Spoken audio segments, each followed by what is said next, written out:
Okay, item number 2 is an application for a certificate of appropriateness in the Borough of Queens, docket number 15-3947, block 1278, lot 14, 35-16, 79th Street in the Jackson Heights Historic District, a neo-Georgian-style garden apartment building designed by George H. Wells and built in 1919 to 1921.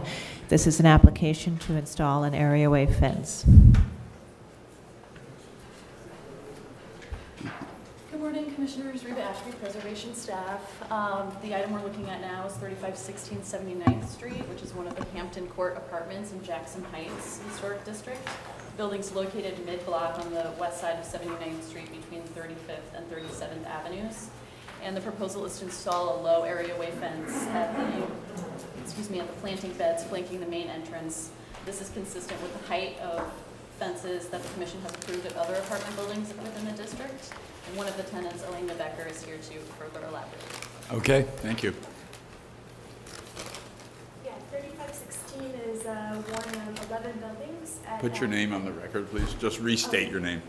I'm Elena Becker. I'm a tenant at 3516 79th Street. It's one of 11 buildings at Hampton Court that are centered around the garden. It's pretty typical of the neighborhood and of those in the historic district. Originally, none of the buildings in the neighborhood had front fences around the gardens. Turn the air The conditioning neighborhood was off. much more rural originally. Try to speak louder, please. Sorry. Originally there were no fences around the gardens. What do we have to do? Hold on, sorry. There's a problem apparently. So you have to tell people to do that. They can't just know it.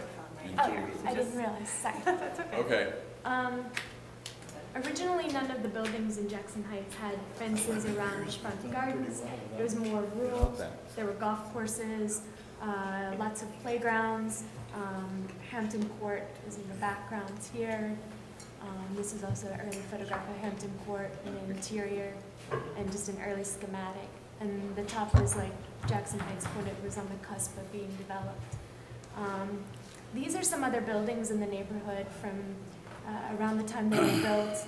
And as you can see, they didn't have fences. Mostly they were burned up, or they had hedges separating the different areas.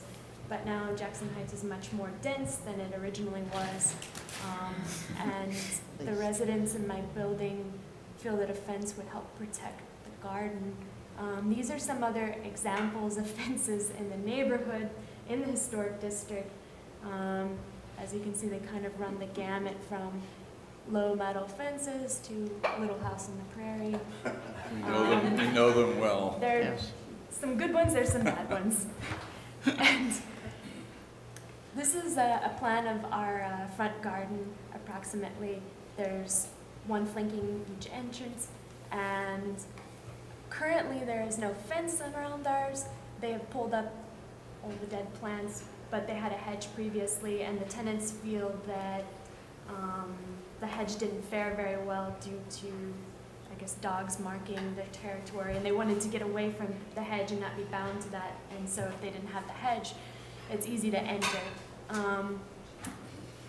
And the other buildings, they all have fences, the ones that are part of Hampton Court on that block. They were put in much earlier. They're 36 to 38 inches high, really tall fences, black metal fences. The one we would like to have is going to be no more than 2 feet high, and similar to this fence here, which is at Hawthorne Court, a couple blocks away, also in the historic district. It would have no pickets raised, simple black metal bars. That's basically, these are a couple additional photographs of some buildings that are part of the road when it was designated. And they have like the tall black fences, and we don't want to match those, but it's too high. All right. Yeah. Any questions? Anybody? No, I don't have a question. Okay. Thank you. Testimony? None. Discussion. Yeah, I'm obviously very familiar. I live on this block, so I know these very well. The entire block right now is, except for this building, does have a fence about 36 inches, and it's all just completely similar all along. But this will be the new pattern, obviously, for the it is the new pattern for the district in general, that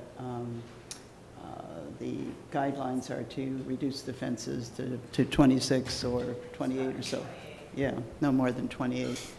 So every new fence that comes in the future would have to accord with this, or it's going to look really, right now it's going to look out of place just because it's a different level than the existing fences from designation. But there's no fence there at the moment, so it's also unique at the moment anyway. And obviously this fits in with the new guidelines for the district. Okay. So, yep. Yeah. Yeah, no, I agree, okay, because there's precedent, lots of fences around. Oh, yeah.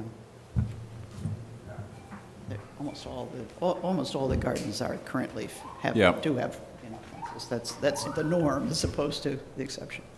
I hate to say this, but somebody has to. Good fences make good neighbors, and this is a good fence. You showed us some bad fences in this district.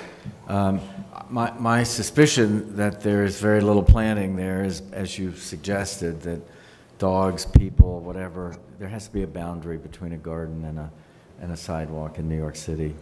Most places, actually, but certainly in the city. And this is an appropriate dark-painted black low fence that will go away visually and allow your new plantings to thrive and take over visually.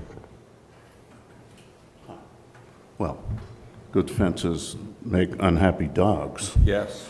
I think this design is very appropriate. I hope this will become the benchmark that others in the neighborhood will follow. I agree. Okay. Hearing closed. Motion second. And speaking for the dogs, Michael Devonshire, please. 3516 79th Street, the Jackson Heights Historic District, an application to install an areaway fence. I recommend approval, finding that the installation of the fence will not eliminate, damage, or obscure any significant architectural features of the building or site. That this building is a large apartment building, therefore the presence of a fence at the perimeter of the surrounding yards will not detract from the garden quality of the streetscapes created by the typical garden homes in their front yards found elsewhere in the historic district. That this building has a large amount of street frontage. Therefore, the presence of the fence will not diminish the scale of the fences and the building's spatial relationship to the yards.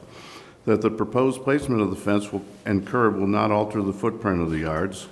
The simple design, metal and concrete materials, and 26-inch height of the fence and curbing will be in keeping with fences and curbing in this district and will not compete with the architectural features of the building or call undue attention to the installation.